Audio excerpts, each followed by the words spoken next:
What up? What up? All right, look, I got a lot of friends on Facebook. I got a lot of friends on Instagram, even YouTube. And I'm thinking about starting a podcast about reality. All right? It's reality. But reality also relies on history, documented history, not like history from me or you, but true blooded history. So, in the beginning, I was born. I was born to a mom and a dad that didn't see things straight. And by 4 years old, I was fatherless. 3 to 5, 3 to 6, my mother struggled and did a great job of trying to get us on our way. By 5, 6, or 7, my mother found a man that was probably conservative. Now, that's the story up until the conservative part. But growing up in North Wildwood, New Jersey, I was pretty much sort of raised in the Democratic. Uh, I don't know if it was liberal then, but it was Democratic. And there was things that happened, in our community, which was a 7 mile island, maybe 5 to some, 7 to others, that it was so small. You had 3 to 6 fire companies, 5 to 7, 5 to 6 police stations or whatever, a couple mayors, a lot of motel owners, a lot of business that relied on summer festivities. Because after the summer, it went back to pretty much the regulars. Let's call them the regulars. So, and that doesn't mean the summertime people were irregulars, but the regulars. Now, me being 70s in Wildwood, New Jersey, there was a winter economy of said regulars. There was motel owners, people in the police station, small business owners, but there were regular people. There were people that worked for the trash company, picking up your trash. There were people that worked, teachers. There were doctors that had and I'll never forget. In my set when I was in there in the 70s, early 80s, to get my doctor's appointment on that little island of Wildwood, there was a waiting time. Dr. Renza, Dr. McClay, who I was with. And I don't know what it's like today in January, in November of Wildwood, but because I go offshore. But back then in the 70s and 80s, early 80s, it was thriving. It was a small community. And Wildwood was one of the best doo-wop places in America, the 50s. The hotels, we kind of adopted, if you could mix Miami and you could take Poconos or Catskill Mountains and mush them together and add the beach, we got doo-wop of the 50s. So we had the motels of the 50s design, the architecture, and it was really cool. Guess what ruined Wildwood? Politics. And the funny thing is that I'm upset with is mainstream media and politics ruin things that you hold dearly to you. You didn't do anything wrong. Your neighbors didn't do anything wrong. But politics and mainstream media by the 80s and 90s really took off. Once CNN, kind of realized that they could control MSNBC, and I'm not going to hold Fox unaccountable, but Fox happens to be, the conservative right wing side compared to the socialist, communist, CNN, MSNBC. It's like 6-to-1 ratio. You got 6 of them out there going towards full control of a population, and then you got one that's going towards how do you rise up out of the ashes and create jobs and financial stability. And don't get me started. I'm going to do colleges and high schools in another video. But growing up in Wildwood, we had a winter economy, we had a summer economy. And what happened was, in 1978 through 1980, there was a big boom in Atlantic City getting hold of casinos. And that was the Ronald Reagan trickle-down effect. Unfortunately, it didn't help Wildwood. Cape May was already established as colonial. Avalon, Stone Harbor, Margate, Brigantine, all those places, they were already considered upper echelon. But Wildwood took a hit. So politically, it all trickled down to Wildwood. Wildwood was the place to party. In the summer, it had, if you were going to party, you had the clubs, you had the beach, and you had the boardwalk. And you had good restaurants. But for some reason, maybe because we were adept to receiving everybody, Wildwood happened to receive everybody. Bad, good, indifferent. So history is not a lie. So off the subject of where I come from, in the Civil War, one side was against abolishing slavery, and the other side, the South, was against not abolishing slavery. And that carried up till 1960. So from 1860, or even before, and forget about who came, let me get this straight. The race of the world is black. Okay?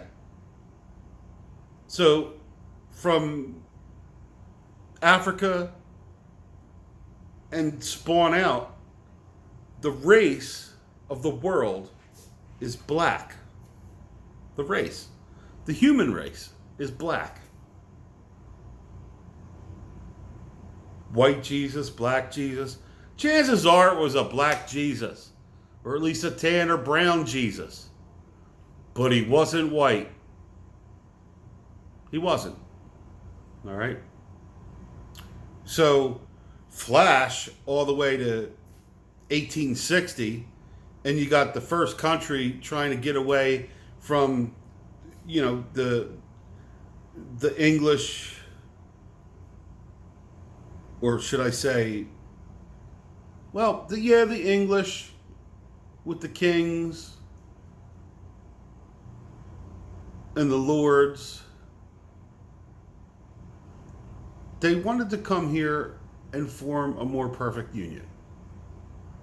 And it didn't happen overnight. They got here in the 1600s, and then finally by, let's just say, late 1700s, it was over with.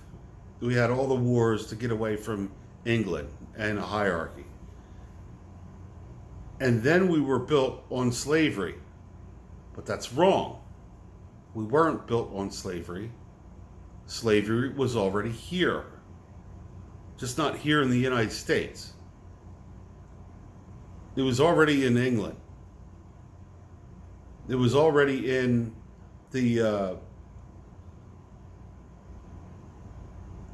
slavery was already in back in the I would say not the Arab times, but Egyptian times. Yeah, let's go with Egyptian times.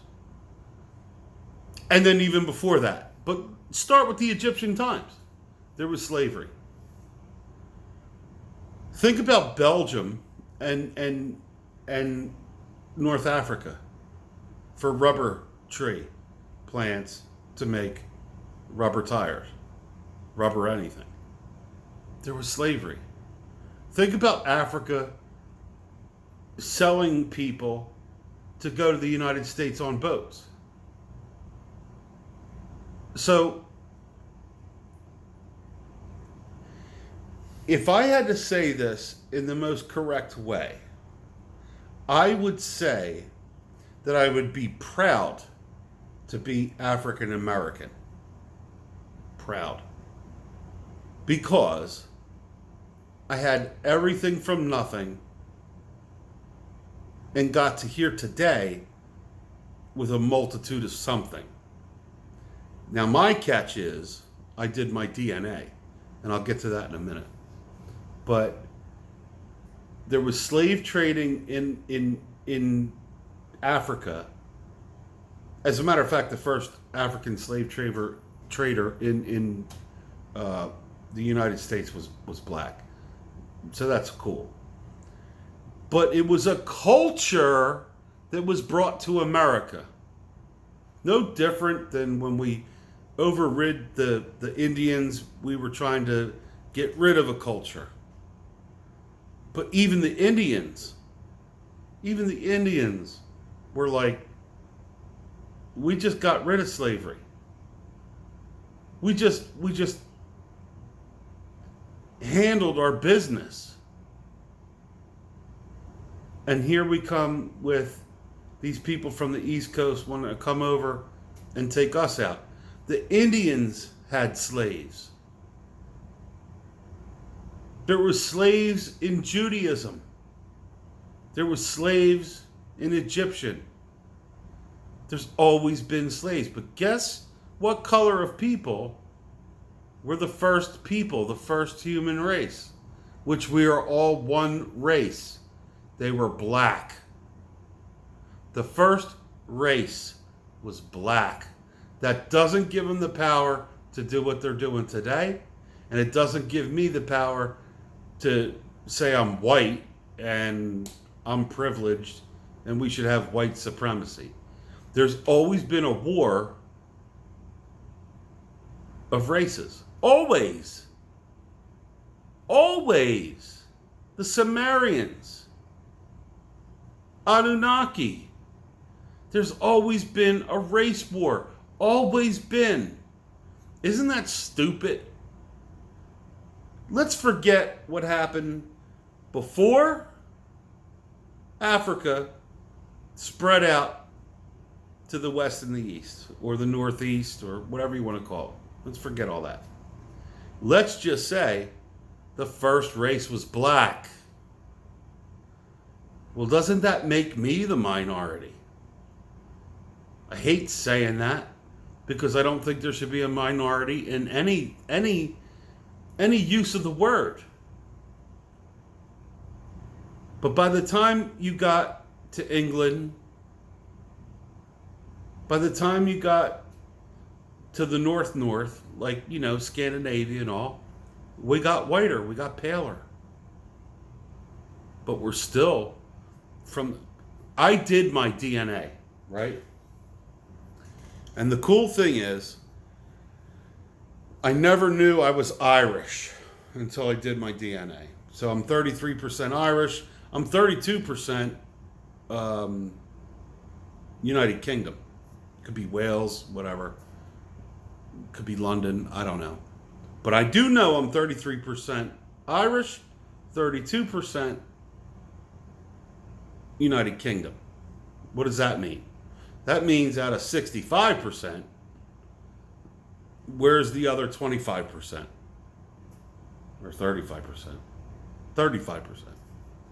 Well, I know 12% of me is Egyptian, and 11% of me is Moroccan.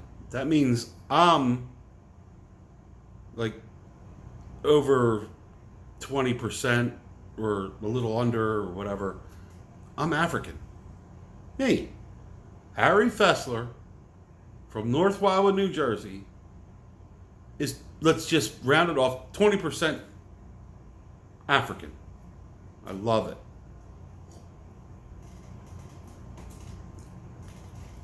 I got great friends, especially from my high school years. St. Anne's, I only knew one kid, Ollie Coleman, that was black in St. Anne's. And Audra Coleman was older. That was his older sister. And you had other older brothers that came there. But Ollie Coleman was in my class. He was a black kid. And we're talking like 1974, 75, 76. And I loved him to death because he fought the good fight. But he was also bad. If the nun threw him out in the front door, he would walk back in. I mean, this is a black kid in the mid-70s getting thrown out of the front door, because in our schools, we had a front and a back door. He would get tossed out the front door and walk in the back door. Or vice versa, reverse it. He would get tossed out the back door. Pardon me, I'm burping. He would get tossed out the front door and come in the back, or get tossed out the back and come in the front. Just out of being spunky. It wasn't bad stuff. I mean, think about it.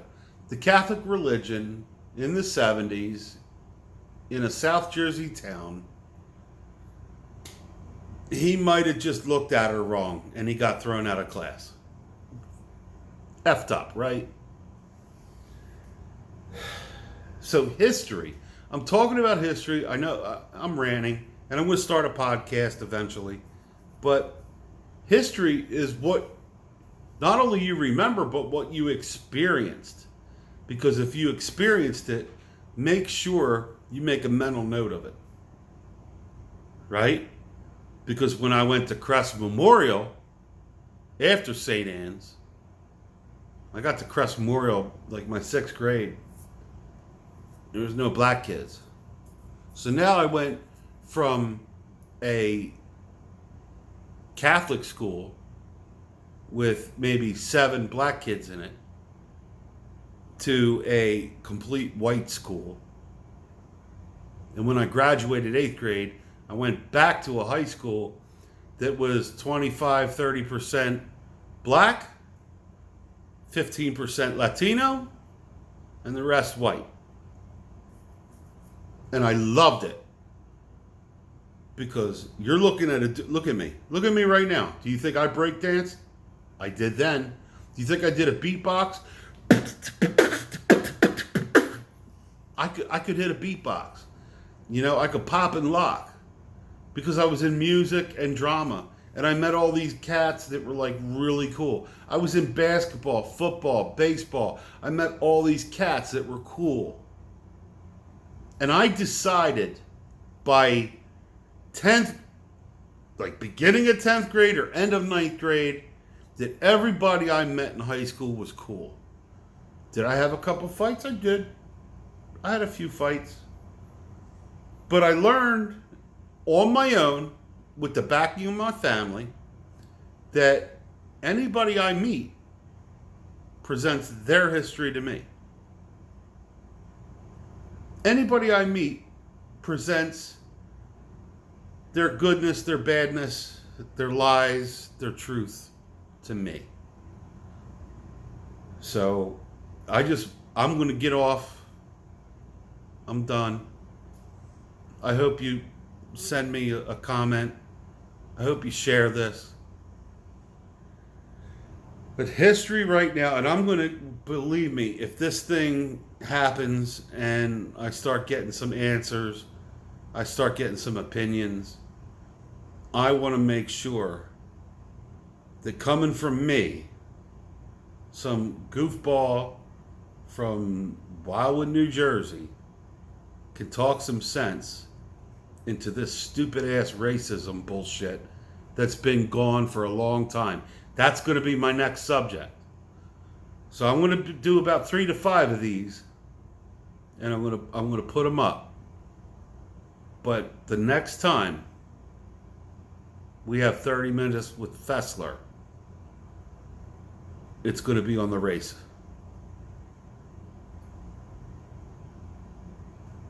I'm serious. There's one human race. Probably started in Africa through history, and we got whiter as we got away from Africa. I'm not for Antifa, and I'm not for Black Lives Matter either.